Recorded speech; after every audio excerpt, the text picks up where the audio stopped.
Everyone అందరు ఎలా ఉన్నారు? బాగున్నారా? నేను చాలా బాగున్నాను. ఇంకా అత్తయ్య వాళ్ళు వెళ్ళేటప్పుడు అవి ఏడ్చి ఇంకా నిద్రపోయాడు. ఫీడింగ్ ఇచ్చేసాను. ఇక అలా పడుకున్నాడు. నాకేమో అస్సలు నిద్ర రాలేదు. ఎంత ప్రయత్నించినా నిద్ర రాలేదు. సరేలే అని చెప్పి ఇంకా అలా కాసేపు పడుకొని ఫోన్లో ఎడిటింగ్స్ వీడియోస్ అవి ఉంటే చూస్తూ ఉన్నాను. అత్తయ్య వాళ్ళు 5:25 5:30కి అట్లా వెళ్ళిపోయారు. కరెక్ట్గా ట్రైన్ టైంకే వెళ్ళిపోయారు. అదృష్టం ఏంటంటే ట్రైన్ అనేది ఫస్ట్ ప్లాట్ఫామ్కి వచ్చిందంట. వీళ్ళ బోగీలు కూడా జస్ట్ 2 బోగీస్ అవతలే వచ్చినాయి అంట ఎంట్రన్స్లోనే. దానివల్ల ఇబ్బంది లేదు. ఇంకా లగేజ్ అంతా కూడా సర్దేసి ఇంకా మా వారు కూడా వాళ్ళకి సెండ్ ఆఫ్ ఇచ్చేసి ఇంక ఇంటికి వచ్చేసారు. ఇక ట్రైన్ బయలుదేరగానే అత్తయ్య కాల్ చేసి చెప్పారు ట్రైన్ బయలుదేరింది అని చెప్పేసి. ఇంకా అత్తయ్య వాళ్ళకి కృష్ణ ఎక్స్ప్రెస్లో సిట్టింగే బుక్ చేసాము. మార్నింగే కదా అని చెప్పి సిట్టింగ్ బుక్ చేసుకున్నారు వాళ్ళందరూ కూడాను. ఇక అందరు కలిసి వెళ్తారులే ఒకే చోట అని చెప్పి అయితే బుక్ చేసాము. అయితే అదృష్టం ఏంటంటే ఆ రోజు కృష్ణ ఎక్స్ప్రెస్ చాలా టయానికి తీసుకెళ్ళిపోయింది. ఒక్కొక్కసారి అయితే చాలా వర్స్ట్గా ఉంటుంది అనమాట. చాలా ఇబ్బంది పడిపోతారు. కానీ ఈరోజు అదృష్టం ఏంటంటే వాళ్ళు టయానికే వెళ్ళిపోయారు. ఇంకా టిఫిన్ అది కూడా చేశారంట. అన్నీ చక్కగా సరిపోయినాయి అని చెప్పారు. ఇక నేను లేచి ఫ్రెష్ అయిపోయాను. ఇంకా వాళ్ళైతే నిద్రపోతున్నారు. హవికి 2-3 డేస్ నుంచి మాతో పాటు హవికి కూడా అంటే మిడ్ నైట్ అటు ఇటు తిరగడము, లైట్లు అవి వేయడం, అందరూ సౌండ్లు చేయడం వల్ల సరిగా నిద్ర లేదు. ఇంకా హవి కూడా మంచిగా పడుకున్నాడు. వాళ్ళ డాడీ హవి పడుకున్నారు. అప్పటికే టైం వచ్చేసి 8 o'clock దాకా అయిపోతుంది. ఇంకా సరేలే అని చెప్పి నేను ఫ్రెష్ అయిపోయి వచ్చి కిచెన్ ఇంకా రిమైనింగ్ చిన్నగా సౌండ్ రన్ పనులు ఏమన్నా ఉంటే అవి లేచేలోపు చేద్దాంలే అని చెప్పి అయితే చేస్తున్నాను. ఇంకా చూసారు కదా కిచెన్ కౌంటర్ టాప్ అయితే ఎంత దారుణంగా తయారైందో. అలాగే గ్యాస్ కౌంటర్ కూడా చాలా దారుణంగా అయిపోయింది. అంటే కంటిన్యూస్గా చాలా వంటలు చేస్తూనే ఉన్నాం కదా దానివల్ల. ఇక అందుకే నేను కొంచెం సేపు అట్లా పడుకున్నాను కానీ నిద్ర రాలేదు. రెస్ట్ తీసుకున్నాను. రెస్ట్ తీసుకొని లెగిసి వచ్చి ఇంకా బాత్రూమ్ అది కూడా క్లీన్ చేసేసి స్నానం అది చేసేసి ఇంకా కిచెన్ ఫస్ట్ కిచెన్తో స్టార్ట్ చేశాను. ఇంకా వాషింగ్ మిషన్ కూడా వేయాలి. అన్ని దుప్పట్లు కూడా వాష్ చేసుకోవాలి. నిదానంగా వాష్ చేసుకోవాలి. అన్నీ ఒకసారి అంటే అవో చాలా దుప్పట్లే తీసాం కదా. రోజు కొన్ని అయితే వేసుకుంటాను. మెయిన్గా మేము వాడుకునే మాత్రం ఇవాళ వేసేస్తాను. ఇంకా అలాగే ఇంకా రిమైనింగ్ పనులు కూడా చేసుకుంటున్నాను. ఇంకా దాని తర్వాత ఇంకా గ్యాస్ కౌంటర్ అయితే క్లీన్ చేసుకుంటున్నాను. ఇది కూడా సౌండ్ రాదు కదా. ఒక్క అంటులు తోమితే మాత్రమే సౌండ్ వస్తుంది. కానీ అంటులు తోమాలి. ఇడ్లీ స్టాండ్ అంటుల్లో ఉంది. మేము ఇడ్లీలు వేసుకోవాలి కదా. వాళ్ళ వరకే వేసి పంపించేసాము. మాకైతే అప్పుడు వేసుకోలేదు. ఎందుకు అప్పుడే వేసుకోవడము అని చెప్పేసి 5 o'clockకి ఎందుకులే అని చెప్పి అయితే వేసుకోలేదు. ఇంక ఇక్కడ ముందు గ్యాస్ అంతా కూడా క్లీన్ చేసుకొని కిచెన్ కౌంటర్ అంతా క్లీన్ చేసుకుంటే కొంచెం ఫ్రెష్గా అనిపిస్తుంది. దాని తర్వాత ఇంకా రూమ్స్ ఇవన్నీ కూడా గందరగోళంగా ఉన్నాయి. ఇవంతా కూడా నీట్గా క్లీన్ చేసుకొని మాప్ పెట్టేసుకోవాలి. చాలా పనే ఉంది నాకు. ఇంకా నిదానంగా చేసుకుంటాను. కంగారేముంది. ఇంక ఇప్పుడు నేను ఎక్కడికి వెళ్ళాల్సిన అవసరం లేదు. ఎక్కడికి పరిగెత్తాల్సిన అవసరం లేదు. మా బాబు హవి గారు పడుకుంటే చాలు నేను అన్ని పనులైనా చేసేసుకుంటాను. అదే హవి లేచి ఉంటే కనుక ఒక్కొక్కసారి బాగానే ఆడుకుంటాడు, ఒక్కొక్కసారి ఎత్తుకోమంటాడు. వాళ్ళ డాడీ కూడా ఉన్నారు కాబట్టి ఇప్పుడు ఓకే. ఇంకా నాకైతే ఒక రకంగా ఉంది. ఇంతమంది ఉండి వెళ్తా అన్నారు కదా అందుకని చెప్పేసి. కానీ ఇంకా తప్పదు. నాకు అలవాటు అయిపోయిందిలేండి. కాసేపు ఫీల్ అయినా మళ్ళీ నా పనులు నేను చేసుకుంటూ ఉంటాను. ఇక kitchen counter top gas stove అంతా క్లీన్ చేసిన తర్వాత అప్పటికే 8:30 అయిపోయింది. సరే అలాగో 8:30 అయిపోయింది కదా. మా వారు కూడా ఆఫీస్కి వెళ్ళాలి, టైం అయిపోయింది కదా. ఇంక ఇడ్లీలు కూడా వేయాలి. నాకేమో మార్నింగే లేసాను కదా. ఇంకా అది కాక మధ్యలో నేను నిద్ర కూడా పోలేదు కదా. ఫుల్ ఆకలి అవుతుంది. సరేలే అని చెప్పి నిదానంగా చిన్నగా పైనుండి ఒక్కోటి తీసి తోముకుంటున్నాను. ఈ అంటుల సౌండ్కి అయితే వాళ్ళేం లెగవలేదండి. వాళ్ళ టైం అయితే లేచారు. నేనైతే అస్సలు సౌండ్ చేయకుండా చాలా నిదానంగా తోమాను. ఎందుకంటే ఇడ్లీ స్టాండ్ కావాలి. అలా అని చెప్పి ఇడ్లీ స్టాండ్ వరకే తీసామనుకో అంట్లన్నీ పడిపోయి పెద్ద సౌండ్ వచ్చేస్తుంది. ఇంకా మా ఆడబడ్చి వాళ్ళు పెరుగు బకెట్ తీసుకొచ్చారు చిన్నది. అది నేను ఇప్పుడు చూసుకున్నాను. అంతా సర్దుతుంటే ఇది ఒకటి ఉంది. ఇదేంటబ్బా ఇదేంటి మనం తేలేదు కదా అని చెప్పి చూసాను. ఇంకా వాళ్ళు పెరుగు బకెట్ తెచ్చి అక్కడ పెట్టేశారు. మర్చిపోయినట్టున్నారు చెప్పడము. ఇక అదైతే బాగా పులిసిపోయింది కదా. ఇంకా పడేసేసాను. ఇంకా షింక్లోనే పడేసాను. ఇంకెక్కడ పడేయమంటారు? డస్ట్బిన్లో పడేసి డస్ట్బిన్లు కూడా ఫుల్ అయిపోయినాయి. ఇంకా డస్ట్బిన్ వాళ్ళు కూడా ఇవాళ రారు, రేపు వస్తారు. నిన్నే వచ్చారు. ఇక ఇంతమంది మీద ఇవన్నీ చాలా వంటలు అవి ఇవి అవ్వడం వల్ల చాలా డస్టే అయిపోయింది. ఇంక అంట్లన్నీ కూడా తోమేసుకున్న తర్వాత ఇక్కడ ఇడ్లీలకు కూడా వేసేస్తున్నాను. ఇంక ఇడ్లీలకు వేసే టయానికి వాళ్ళిద్దరు కూడా లెగిసిపోయారు. సరే లేగిసారులే అని చెప్పి ఇంకా నా పనులు నేను కంటిన్యూస్గా చేసుకుంటానే ఉన్నాను. ఆ రోజు నాకు చాలా టైమే పట్టిందండి పనులన్నీ చేసుకోవడానికి. ఇంకా ఒక్కదాన్ని చేసుకోవాలి కదా అన్నీ. దట్టు అంతా నీట్గా మళ్ళీ ఫ్రెష్గా చేసుకోవాలి కాబట్టి కొంచెం నిదానంగా ప్రశాంతంగానే చేసుకున్నాను. గబగబా హడావిడిగా అయితే చేయలేదు. నిదానంగానే చేసుకున్నాను. మ్యాక్సిమం నేను ఇల్లంతా కూడా క్లీన్ చేసేసుకున్నాను. మీరు కూడా ఇంతేనా? ఎవరైనా రిలేటివ్స్ వచ్చి వెళ్ళిపోయిన తర్వాత చాలా పని ఉంటుంది కదా. మీరే నిదానంగా ఇలా చేసేసుకుంటారా లేదంటే హడావిడిగా చేసుకుంటారని కూడా చెప్పండి. దట్టు అవి చిన్నవాడు కాబట్టి నాకు ఇంకా కొంచెం ఇబ్బందిగా అనిపిస్తుంది. అదే ఇంకా పెద్ద పిల్లలు అనుకోండి వాళ్ళకి స్కూల్స్కి పంపించాలి, వాళ్ళకి రెడీ చేసుకోవాలి. లేదంటే వాళ్ళు హాలిడేస్ అయితే పిల్లలు కూడా హెల్ప్ చేస్తారు కదా కొంతమంది అయితే హెల్ప్ చేయరు, చేయించుకోరు కూడా మదర్స్ కూడా పిల్లలతో ఎందుకులే అని చెప్పేసి. సో అలాగా నాకైతే ఫుల్ ఆకలి. మార్నింగ్ వాళ్ళతో పాటు చట్నీ కూడా నేను తీసుకున్నానని చెప్పాను కదా, జస్ట్ ఇంక ఇడ్లీలు ఒక 10 మినిట్స్లో ఉడికిపోతాయి. ఉడికిపోగానే ఇంకా తినాలి. ఇక ఇంతలోపు తండ్రి కొడుకు ఇద్దరు కూడా లెగిసి ఆడుకుంటున్నారు చూడండి చక్కగా. ఇక లెగడంతోనే హవి గారు కార్డ్స్ చెప్పమని అడుగుతున్నారు వాళ్ళ నాన్ని. సరే చెప్పు కాసేపు, నేను ఇక్కడ అన్ని పక్కలు ఎక్కడంటే అక్కడే ఉన్నాయి, ఇంకా అవన్నీ కూడా మడతేసుకోవాలి కదా. ఇక అవన్నీ మడతేసుకొని మళ్ళీ ఇల్లు అవి ఊడ్చుకోవాలి కదా, కొంచెంసేపు చూడు హవిని అంటే సరే అని చెప్పి అయితే చూశారు. ఇంకా పరుపులు కూడా కాసేపు ఎండలో వేద్దాము, ఈ బ్లాంకెట్స్ అన్నీ కూడా వాష్ చేద్దామని అయితే అనుకుంటున్నాను. ఒక 2-3 డేస్ నుంచి అందరం ఎట్లా అంటే అట్లా తొక్కేస్తూ ఉన్నాం కదా. సో ఎప్పుడైనా అంతే కదా, ఎవరైనా రిలేటివ్స్ వచ్చి వెళ్ళిన తర్వాత ఇలాగ అన్నీ కూడా వాష్ చేసుకుంటారు కదా. మీరు ఇంతే చేస్తారా లేదా అనేది కూడా నాకు కామెంట్ సెక్షన్లో కామెంట్ చేయండి. అండ్ నేను కొన్ని ఐడియాస్ ఇవ్వమని చెప్పి అయితే అడుగుతూ ఉన్నాను కదా, సో ఐడియాస్ కూడా ఇవ్వండి. నా శారీస్ అన్నీ కూడా మ్యాక్సిమం నేను కొనుక్కోనండి, ఎవరైనా పెడతా ఉంటారు. మెయిన్ అమ్మ వాళ్ళే పెడతారండి, నాకు ఏది వచ్చినా కూడా అమ్మ వాళ్ళు పెడతారు, లేదంటే అత్తయ్య వాళ్ళు తీసుకుంటారు. మెయిన్గా నాకు ఈ మధ్య శ్రీమంతం అది అయింది కదా, అవి ప్రెగ్నెన్సీలో అప్పుడు వచ్చిన చాలా శారీస్ ఇప్పటికీ నేను కడుతున్నాను. నేను తీసుకున్న శారీస్ అంటే కనుక నేను హవి పుట్టిన తర్వాత బారసాలకు కూడా అమ్మ వాళ్ళు తీసుకున్నారు. మధ్యలో అన్నప్రాసనకు మాత్రం నేను హవి అన్నప్రాసనకు మాత్రం మేము తీసుకున్నాం. దాని తర్వాత మళ్ళీ హవి బర్త్డేకి నేను హాఫ్ శారీ తీసుకున్నాను అంతే. ఇంకా అస్సలు ఈ మధ్యలో నేను చీరలే కొనలేదు. హవి పుట్టిన తర్వాత అస్సలు నేను చీరలే కొనలేదు. ఒక చీర 2 చీరలు కొనుంటాను, ఇప్పుడు చెప్పాను కదా అంతే. సో నాకు కామెంట్స్ వచ్చినాయి కాబట్టి దానికి ఇక్కడ మీకు రిప్లై ఇచ్చేస్తున్నాను. నా మ్యాక్సిమం శారీస్ అన్నీ ఎవరో ఒకరు పెట్టినాయి ఫంక్షన్స్కి, లేదంటే ఎవరో ఒకరు అంటే శ్రీమంతానికి వచ్చినాయి, అలాగే అమ్మ వాళ్ళు అత్తయ్య వాళ్ళు పెడతారండి అంతే, అంతకుమించి ఇంకెవ్వరూ పెట్టరు. ఇంకెక్కడికైనా వెళ్తే ఎవరైనా పెడతారు, ఎవరైనా ఇంటికి వెళ్తే కనుక ఎప్పుడైనా, అది కూడా పద్దాక కాదు. ఇక అది సంగతి. ఇంకా దాని తర్వాత ఇదిగోండి ఇక్కడ అన్నీ కూడా తీసేసి ఇక్కడ దుప్పటి వాషింగ్ మిషన్లో వేస్తాను. ఇంకా పరుపులు కూడా కొంచెం మా వారిని బయట వేసిరా ఎండలో అంటే ఆయన అయితే వేసేయడానికి వెళ్ళారు. ఇస్త్రీ బట్టలు నిన్న అనంగా వచ్చాయి, కనీసం సర్దడానికి టైం లేదు. కొంచెం టైం తీసుకొని ఇస్త్రీ బట్టలు కూడా సర్దేసేయాలి. ఇక కాసేపు ఎండలో వేస్తే ఇంక నేను ఇక్కడ అంతా కూడా నీట్గా ఊడ్చేసుకొని మాప్ పెట్టేసుకుంటా కదా, అప్పుడు కొంచెం ఫ్రెష్గా ఉంటుంది. హవి తిరుగుతూ ఉంటాడు కాబట్టి. హవికి హెల్త్ బాగానే ఉంది, ఇంకా చక్కగా ఆడుకుంటున్నాడు చూడండి. అది వచ్చేసి నా హెమోగ్లోబిన్ లెవెల్స్ తక్కువగా ఉన్నాయని చెప్పి నాకు సిరప్ ఇచ్చారు. ఇక ఆ సిరప్ పట్టుకొని తిరుగుతున్నాడు, ఏంటో మరి చూడండి క్యూట్గా. ఒక్కొక్కసారి అసలు మనతో సంబంధం లేదన్నట్టు భలే చక్కగా ఆడుకుంటాడండి. ఒక్కొక్కసారి మనకు బాగా పని ఉంది, లేదంటే మనకు బాగా విసుగ్గా చిరాగ్గా ఉందన్నప్పుడు మాత్రం మనల్ని ఎత్తుకోమని చెప్పేసి పనులు చేసుకోనికుండా చేస్తూ ఉంటాడు. ఇంకా చిన్నపిల్లలంటే ఇంతే కదా, మీ ఇంట్లో కూడా మీ పిల్లలు ఇలాగే చేస్తారా లేదా అనేది కూడా కామెంట్ చేయండి. ఇంకా ఊడుస్తుంటే ఎంతెంత ఈ జుట్టు దుమ్ము అసలు ఎంత వస్తుందో, ఇంకా అంతమంది ఉన్నప్పుడు అంతే కదా. నేను లాస్ట్కి అయితే చాలా జుట్టు వచ్చింది. అంటే ఇంట్లో చాలామంది ఆడవాళ్ళు ఉన్నారు కదా, అందరికి ఇంట్లోనే జల్లేసుకున్నారు. ఎర్లీ మార్నింగ్ టైం అవడం వల్ల ఇంకా ఫుల్ జుట్టు వచ్చేసింది, దుమ్ము వచ్చేసింది, చాలా ఇదిగా ఉంది. నేను నిదానంగా ఇల్లంతా కూడా క్లీన్ చేసేసుకున్నాను. నాకు మెయిన్ ఏంటంటే కిచెను, స్టవ్, అంట్లు అన్నీ నీట్గా అయిపోయినాయి. ఇంక ఇప్పుడు ఇల్లు ఒకటి ఊడ్చేసి మాప్ పెట్టేశాను అంటే నాకు ఇక పని అయిపోయింది. ఇంకా నేను టిఫిన్ చేసేవచ్చు ప్రశాంతంగా. ఇంక ఈ రోజు వంట పని కూడా లేదు కదా, నేను పప్పు కూడా ఉంచుకున్నాను కదా. ఇంకా అన్నం ఒక్కటి మాత్రం వండుకోవాలి, అది మాకు సరిపోదు. అంటే వాళ్ళకి సరిపోనే నేను వండాను కాబట్టి అది మాకు సరిపోదు. ఇంకా అన్నం ఒకటి, అది కూడా మధ్యాహ్నం వండుకుందాం అనుకుంటున్నాను.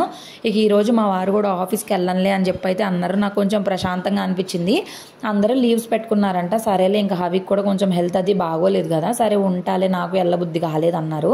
పోనీలే మంచిది, మాకు కూడా ఒక్కసారిగా బోర్ కొట్టకుండా ఉంటుంది మా ఆయన ఉంటే అని అయితే అనిపించింది నాకు. ఇంకా ఇక్కడ హవి చూడండి ఎన్ని యాషాలు వేస్తున్నాడు. గడప దగ్గర కూర్చొని రాడంట, గడప దగ్గరే కూర్చొని యాషాలు వేస్తూ ఉన్నాడు. కాకపోతే హవికి అయితే అసలు ఏం దిగులు లేదు, అంటే బాగానే ఉన్నాడు. ఏడవడం అలాగా చెల్లి లేదు అది ఇది అని చెప్పి అయితే ఏమనట్లేదు. కాకపోతే ఉంటే బాగా ఆడుకుంటాడు, లేకపోయినా కూడా ఉంటాడనమాట. అలా ఏడవడం అలా ఏం చేయడం మంచిదే కదా, అలా ఉండడము. ఏడుస్తే కష్టము. ఇక ఇల్లంతా ఊడ్చేసుకున్న తర్వాత ఇంకా మాప్ కూడా పెట్టేసుకుంటున్నా. ఇంక ఇల్లంతా మ్యాక్సిమం నీట్గా అయిపోయింది. ఇంకా మ్యాట్స్ ఒక్కటే మార్చాలి. దుప్పట్లు కూడా నేను వాషింగ్ మిషన్కి వేసేసాను. ఇంకా వాషింగ్ మిషన్ అయిపోగానే అవి కూడా ఆరేసేయాలి. ఎండలు విపరీతంగా ఉంటున్నాయి కదా, తొందరగానే ఆరిపోతాయి. అది కాక వాషింగ్ మిషన్కి వేస్తాం కాబట్టి తొందరగా ఆరిపోతాయి. సో అది నాకు ఆకలి మాత్రం బీభత్సంగా అవుతుంది, కానీ పని కూడా అవ్వాలి కాబట్టి అంతలో ఇడ్లీలు కూడా ఉడుకుతున్నాయి. ఫస్ట్ నేను హవికి పెట్టిన తర్వాతే నేను తింటాను, ఎందుకంటే ఆయన మూడు ఎలా ఉంటుందో చెప్పలేము. ఒక్కొక్క రోజు ఒక్కొక్కలా ఉంటుంది, ఒక్కొక్క రోజు తింటానంటాడు, ఒక్కొక్క రోజు తిన్నంటాడు. ఇక హవితోటి చాలా కష్టమండి. ఒకరోజు ఈరోజు ఇడ్లీ తిన్నాడు అనుకోండి, రేపు మళ్ళీ ఇడ్లీ తినడు. ఒకరోజు ఇంకోటి తిన్నాడు అనుకోండి, అది మళ్ళీ నెక్స్ట్ రోజు తినడు. కొంతమంది పిల్లలు ఏది పెట్టినా తింటారు, లేదంటే కంటిన్యూస్గా ఇష్టపడింది తినేస్తారు. అలా కాదు హవి, ఒక్కొక్క రోజు ఒక్కొక్కలాగా అసలు నాకు నాకేం అర్థం కావట్లేదు, మీ ఇంట్లో మీ పిల్లలు కూడా ఇలాగే ఉండేవాళ్ళ, లేదంటే మీ పిల్లలు చిన్నగా ఉన్నప్పుడు మీ పిల్లలు కూడా ఇలాగే చేసేవాళ్ళ అనేది మాత్రం ఖచ్చితంగా నాకు కింద కామెంట్ సెక్షన్లో ఖచ్చితంగా చెప్పండి, ఓకేనా. ఇంకా నా ఫైనల్గా నేను హబీకి ఇడ్లీలు పెట్టేసిన తర్వాత నేను కూడా ఇడ్లీలు పెట్టేసుకుంటున్నాను. నాకు ఫుల్ ఆకలి అవుతుంది. ఇంకా నేను తినేసిన తర్వాత మా వారు కూడా తినేస్తానని చెప్పారు. ఇంకా చట్నీ కూడా మా ఇద్దరికి చక్కగా సరిపోయింది అండ్ స్పైసీగా కూడా ఉంది, భలే అనిపించింది నాకు టేస్ట్ కూడా. ఇల్లంతా నీట్గా అయిపోయింది, ఇంకా ప్రశాంతంగా ఉంది. ఇంక ఈరోజు అంతగా ఏం పని పాట లేదు. కాకపోతే ఈ వ్లాగ్ వచ్చేసి రంజాన్ రోజు వ్లాగ్ అండి. మీరు పాటలు చేసి పెట్టమన్నారు కాబట్టి నాకు ఇన్ని రోజులు పట్టేసింది. ఇక ఆ రోజు నేను బిర్యానీ తినలేదు. అది కాక ఈ నవరాత్రులు జరుగుతున్నాయి, మా వారు 10 days శ్రీరామనవమి వరకు నాన్ వెజ్ తిననని చెప్పేశారు. సరే ఇంక ఇంట్లో ఒకళ్ళు తినకపోతే మనకు కూడా ఏం తినబుద్ధి అయిద్ది, నేను అలా తినలేను, నాకు తినబుద్ధి కాదు. సరేలే వద్దు అని చెప్పేసి పప్పుతోనే తింటే మా ఆయన చాలాసార్లు అడిగారు అనమాట, నీకు బిర్యానీ తినాలనిపిస్తే చెప్పు ఆర్డర్ పెడతాను అది దాని. ఆ రోజు నేను పెట్టాను కదా షార్ట్, నాకు మా అమ్మ వాళ్ళ ఇంటికి వెళ్ళాలనుంది అని చెప్పేసి, అలా పెట్టావు కదా తినాలంటే చెప్పు ఆర్డర్ పెడతాను, తినాలంటే చెప్పు ఆర్డర్ పెడతానని చాలాసార్లు అడిగారు. నేను తినను, నువ్వు తినకుండా నేను తినను, ఎందుకులే పప్పు కూడా ఉంది కదా, నేను అన్నమే తింటా, నాకు ఏం వద్దు అని అయితే చెప్పి నేను అసలు ఏమీ తినలేదు. ఇంట్లోనే ప్రిపేర్ చేసుకొని తినేసాము. అది బిర్యానీ కూడా మనం ఇంట్లో చేసుకుంటేనే బాగుంటుంది అనిపిస్తుంది నాకు. బయట నుంచి కొన్ని ఫేమస్ రెస్టారెంట్స్ నుంచి అయితే బాగుంటుంది, కానీ అవి కూడా ఫ్రెష్గా ఉంటాయో ఎలా ఉంటాయో మనకు తెలీదు. మ్యాక్సిమం మనకు కుదిరినంత వరకు మనము మన ఇంట్లో చేసుకోవడానికి ప్రయత్నం చేస్తూ ఉండాలి. బయట నుండి తినడం అంత కరెక్ట్ కాదు. ఇంకా అత్తయ్య వాళ్ళకి కాల్ చేస్తూ ఉన్నాను, ఇబ్బంది పడుతున్నారా, ఎలా ఉంది ఏంటి అని చెప్పి అడుగుతూ ఉంటే బాగానే ఉంది, ఇబ్బంది ఏం లేదు, బాగానే ఉంది, పిల్లలు కూడా చక్కగా ఆడుకుంటున్నారని అయితే చెప్పారు. పోనీలే అని అయితే అనుకున్నాను. ఇంక ఇక్కడ చూడండి ఎండలో కూర్చొని అవి అలా ఆడుతూ ఉన్నాడు అసలు. ఇక అంతలోపు నాకు వాషింగ్ మిషన్ కూడా అయిపోయింది. ఇంకా చాలా బట్టలు ఉన్నాయి. అత్తయ్య వాళ్ళు కొన్ని బట్టలు వదిలేసి వెళ్ళారు. అత్తయ్య వాళ్ళే మ్యాక్సిమం ఇక్కడే కొన్ని బట్టలు ఉంటాయి. ఇక అవి మాకు వచ్చిన బట్టలు, ఇంకా నా బట్టలు కొన్ని పక్కన పెట్టేశాను నిన్న. వాళ్ళందరూ కూడా వాషింగ్ మిషన్కి వేయాలి కదా, మళ్ళీ వాళ్ళు ఊరు వెళ్ళాలి కదా అని చెప్పేసి. ఇంకా ఎండ కూడా బాగుంది. మా పక్కింటి వాళ్ళు కూడా ఇవాళ ఆరేసుకోలేదు, నేను ఈవినింగ్ ఆరేసి తీసేశారు వాళ్ళు కూడా. మాకు ఇద్దరికి కామన్ అయిపోవడం వల్ల రిలేటివ్స్ ఎవరైనా వచ్చినప్పుడు చాలా ఇబ్బంది అయిపోద్ది. మ్యాక్సిమం మేమే వేసేసుకున్నాం. అంటే ఇంతమంది మీద మేము రోజుకు 2 ట్రిప్పులు అలా వేసేవాళ్ళము. అయినా కూడా వాళ్ళు ఇంకేం అనేవాళ్ళు కాదు, ఇంకా మేము తీగానే వేసుకోవడం అట్లా చేసేవాళ్ళు. అది కాక ఎండాకాలం కాబట్టి సరిపోయింది. అదే ఒకవేళ చలికాలం అయితే మనకు ఒక ట్రిప్ బట్టలు ఆరడానికి 2 రోజులు పట్టిద్ది. ఎండాకాలం కాబట్టి మేము మార్నింగ్ వేసి మధ్యాహ్నానికి తీసేసినా, లేదా మధ్యాహ్నం వేసి సాయంత్రానికి తీసినా సరిపోతుంది. మళ్ళీ వాళ్ళు సాయంత్రం వేసుకొని మార్నింగ్ తీసేయడం అలా చేశారు. అలా చేయడం వల్లే మాకు ఇబ్బంది రాలేదు. ఎప్పుడైనా కానీ మనకు నైబర్స్ అనే వాళ్ళు గొడవ పడే వాళ్ళు ఉన్నారంటే కనుక చాలా ఇబ్బంది అయింది.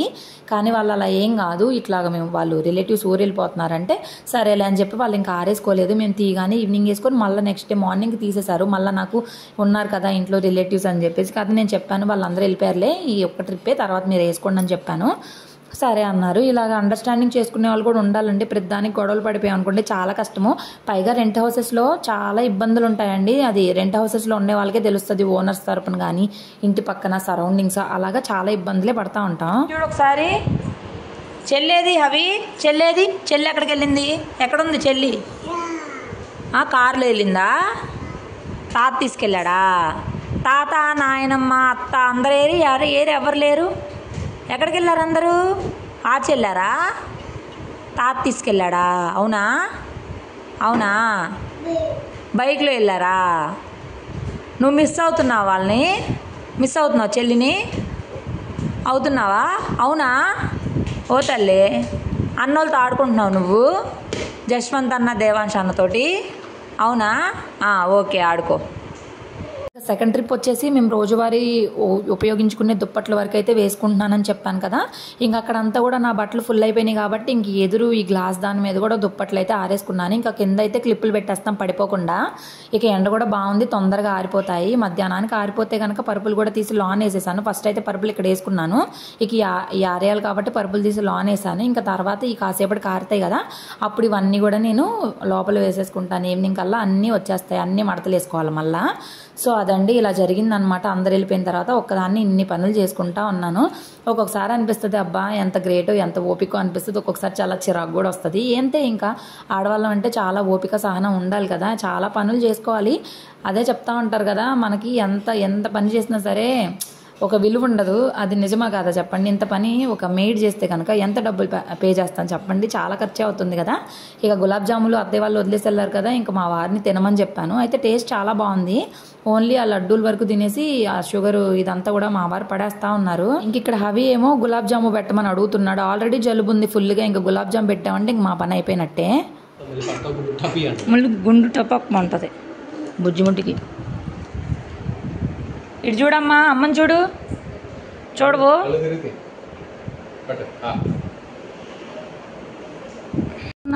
జోగొట్టు ఏందయ్యా మోహన్ ఆయన దాంతో కొడతాడేం చూడు. నాన్నకు జోగొట్టు. జో జో జో జో జో.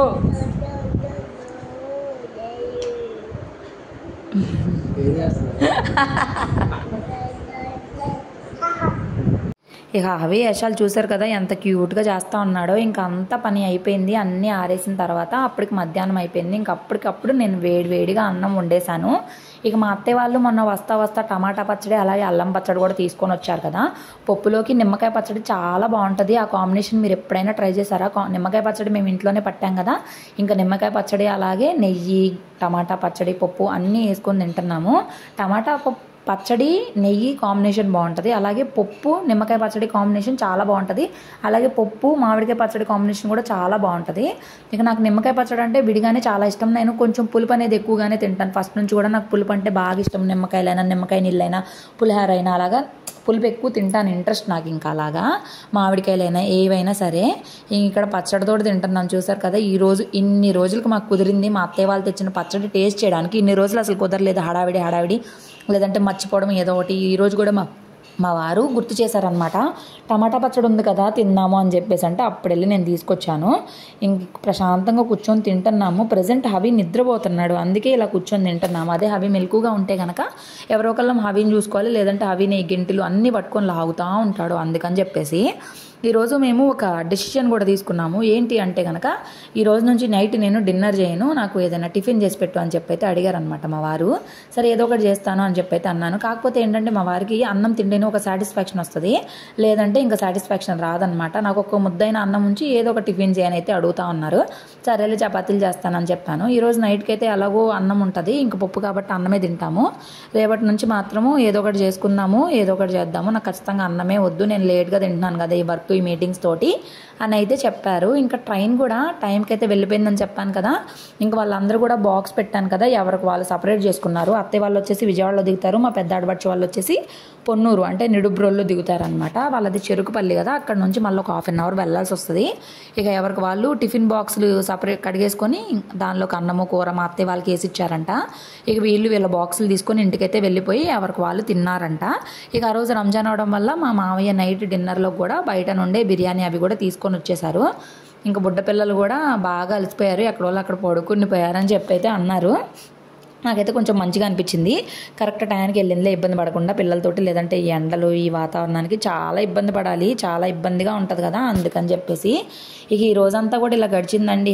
హడావిడి పనులన్నీ చేసుకొని ఎంత నీట్గా అయిపోయింది. ఇంకా కాసేపు అయితే సాయంత్రం అయినాక మళ్ళీ ఈ బయట ఆరిన బట్టలు దుప్పట్లు అవి మాత్రము నేను మళ్ళీ ఫోల్డ్ చేసి లాన్ పెట్టేసుకోవాలి. ఇంక అంతే ఈ రోజుకి పని. ఇంక ఈరోజు మా వారు కూడా ఇంట్లోనే ఉన్నారు కదా, చాలా మంచిగా అనిపించింది నాకు. మా వారు ఇంట్లో ఉంటే బాగుంటుంది, హవినైనా చూసుకుంటారు, నేను పనులు అవి చేసుకుంటున్నా, ఏదో ఒకటి హెల్ప్ చేస్తారు. లేదంటే కూర్చొని ఉన్నా కూడా నాకు ఇష్టమే, బాగుంటుంది కదా, మాట్లాడుకుంటూ ఉంటాము. మాట్లాడుకుంటాను ఏదో ఒకటి చేస్తూ ఉంటాం కదా ఇంట్లో ఎవరో ఒకళ్ళు ఉంటే. లేదంటే కనుక నేను ఒక్కదాన్నే ఉండాలి, హవిని చూసుకుంటూ ఉండాలి. అవి ఏదో ఒక దోలు పని చేసి ఏదో ఒక దెబ్బ తగిలించుకుంటాడు, అదొక టెన్షన్ అనమాట నాకు. సో ఇలాగే ఈరోజైతే నాకు చాలా హ్యాపీగా గడిచిపోయింది. మా వారు ఉన్నారు కాబట్టి. సో వ్లాగ్ కూడా నేను ఇక్కడితో ఏం చేస్తున్నాను. ఇంక ఇక్కడ నుంచి నాకు పెద్దగా పనేం లేదు కాబట్టి నేనైతే ఏం షూట్ చేయట్లేదు. ఐ హోప్ మీకు వీడియో నచ్చిందనే అనుకుంటున్నాను. నచ్చితే మాత్రం ప్లీజ్ లైక్ చేయండి, సబ్స్క్రైబ్ చేసుకోండి. నా ఛానల్ ఇదే మొదటిసారి చూసే వాళ్ళు ఎవరైనా ఉంటే కనుక ఇదే ఫస్ట్ టైం చూస్తున్నామని చెప్పి కామెంట్ చేయండి. సో దట్ నాకు కూడా ఎవరైనా కొత్త వాళ్ళు చూస్తే అర్థమవుతుంది. ఈ మధ్య కొత్త వాళ్ళు కూడా చాలామంది కామెంట్ చేస్తూ ఉన్నారు, నాకు చాలా హ్యాపీగా అనిపిస్తుంది. అలాగా కొత్త వాళ్ళు ఎవరైనా కామెంట్ చేసినా, లేదంటే కొత్త వాళ్ళనే కాదు ఎవరైనా నాకు కామెంట్ చేస్తే చాలా హ్యాపీగానే అనిపిస్తుంది. నాకు కామెంట్స్ చేస్తే ఏంటంటే ఒక మంచి ఎనర్జీ లాగా అనిపిస్తుంది. చాలా సపోర్టివ్గా ఉన్నారు వీళ్ళు, నా గురించి ప్రతి దాని గురించి ఒక ఫ్యామిలీ మెంబర్స్ లాగా ఆలోచిస్తున్నారు అని చెప్పి అయితే అనుకుంటాను. సో నేను ఎవరిని కూడా నెగిటివ్గా అలాగేం చేయట్లేదండి. నేను జనరల్గా ఎవరైనా ఏమైనా కామెంట్ చేస్తే దానికి రిప్లై ఇస్తున్నాను. అది కూడా సాఫ్ట్వేర్లోనే, నేను వాళ్ళని తిట్టడం కానీ అలా ఏం చేయట్లేదు. ఎందుకంటే తిట్టడం వల్ల ఏమి రాదండి. ఒక వేరే వాళ్ళని హర్ట్ చేయడం చాలా ఈజీనే, కానీ బాధపడే వాళ్ళకే తెలుస్తుంది కదా అలాగా. సో మ్యాక్సిమం ఎవరిని హర్ట్ చేయకుండా ఉండడానికే చూస్తాను నేను. సో అదండి వ్లాగ్. ఎంత పెద్ద స్టోరీ చెప్పేశానో కదా ఫ్లోలో. అలా మధ్యాహ్నం నాకు ఫుల్ నిద్ర వచ్చేసింది, 2 గంటలు పడుకున్నాను. హవిని మా వారే చూసుకున్నారు, పాపం ఎంత కష్టపడ్డారో ఏంటో. సో వ్లాగ్ అయితే ఇదేనండి. నచ్చితే మాత్రం లైక్ చేయండి, సబ్స్క్రైబ్ చేసుకోండి. Bye bye.